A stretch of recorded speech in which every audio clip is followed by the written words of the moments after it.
Hey, welcome back to Milton Daily Homes. Chuck here. We have a list of 7 properties today, so it'll be a relatively quick list.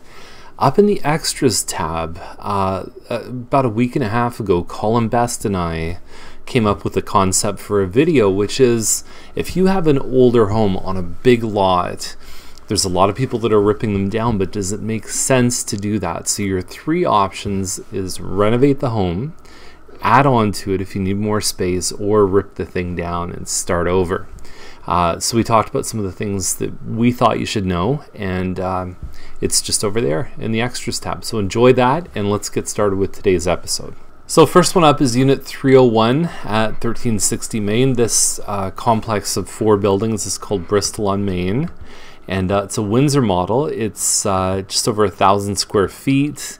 2 bedroom, 2 washrooms, and I believe the one on the 4th floor, I don't remember which building it is, but I think that one's for sale for the same price. And if that's the case, why not buy a unit for the same price with higher ceilings? Now there may be differences in finishes. I didn't do a real close comparison, but I would rather take the unit with the higher ceilings because that's something you can't fix after closing. You can replace appliances, you can change floors around, but you're always going to be left with ceiling height and obviously location within the building too. There may be factors like busy roads and things like that. So anyway, it's historically speaking not a bad price.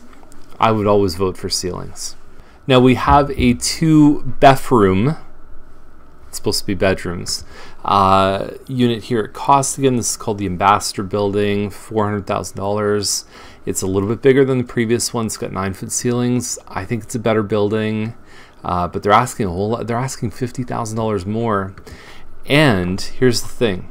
I hate this layout. I know it's bad to say, but you know, you come here for honesty. That's what you're going to get.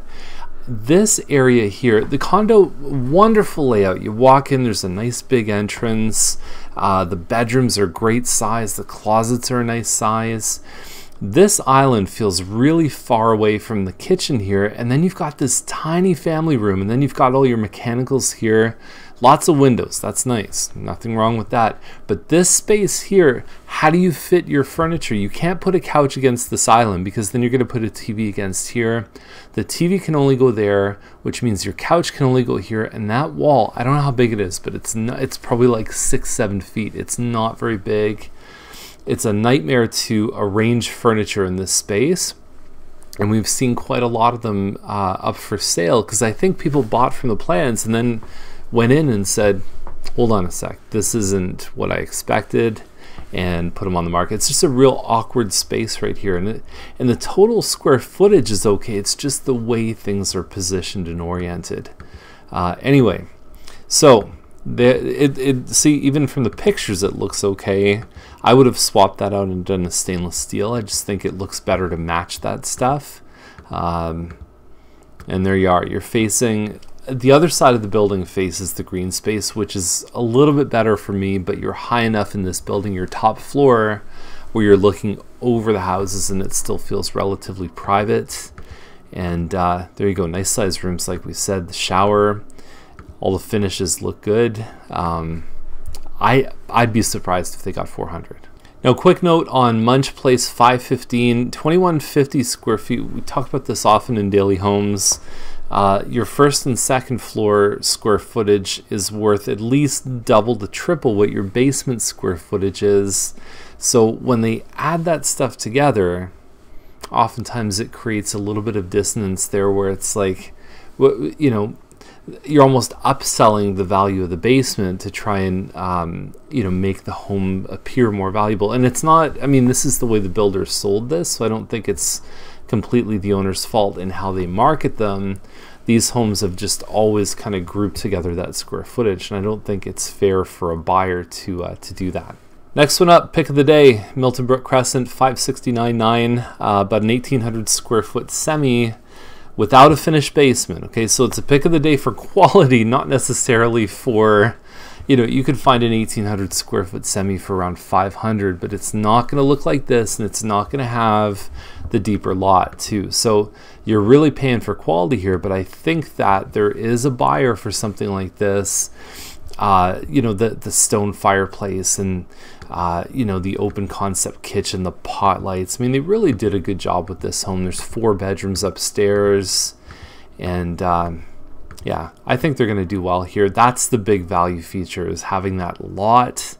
And so really at this price point, you're looking, you could get a detached home, same square footage as this, but you're not going to have the lot. So that's what you're trading, is like, I'm going to join myself by one wall, but I'm basically going to have like a double deep lot. I think it's pretty cool. And it's going to show probably even better in person than it would in the pictures. Perfect example of that is this one on Gleave Terrace, 1835 square feet, asking $585. There's tenants in here. For tenants, they leave the house pretty well. I think they could have done a better job with photos. The toilet seat police will be in full effect in this episode. There's a couple homes that show that. And there's 4 bedrooms upstairs. It's a great floor plan. It's a Mattamy plan for 1835 square feet. The all brick elevation. Data on this, look at previous sales. It could go either way. May sell for this, may sell for less. It depends on which sales you look at. 296 Wrigglesworth Crescent, 739.9. I think they pointed out the main value features in the description. I'm amazed that there's no shots of the green space on this one. If you're overlooking a green belt, if you have privacy behind, that's one of the biggest value features in the whole house. And so anyway, 4 bedroom, 4 bath, under $750. We don't see it very often. I've talked about this price range being a little bit slower. That's a good thing. So this is a good pick. This might even, let's call it a tie with Miltonbrook for pick of the day. But man, like, I don't know why the green space, why someone wouldn't show it. So here it is here, 296 Wrigglesworth. We've got Escarpment View Public School right here. And Escarpment View, you get some nice views off of this one as well. You get the sunsets over the escarpment. It's a really nice location. All brick here.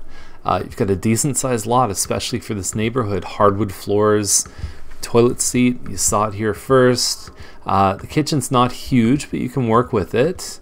And yeah, and then upstairs you got your 3 bathrooms, which is a very good thing. So anyway, even the iron pickets on the stairs, I think there's enough upgrades. Even if there were less upgrades, I'd still endorse this one for location, green space, and having the 3 bathrooms upstairs. And there you go. Jump on this one. I don't think it'll last long. So there we go. That's the episode. Don't miss out on the extras tab right there, and look at the options. If you're looking for a home on a big piece of land, you got some decisions to make. So anything you want to see in this list, or anything that's listed overall, we'll get you in. We'll make sure you stay safe and profitable, and that you will be an educated buyer. So have a great day. We'll see you tomorrow.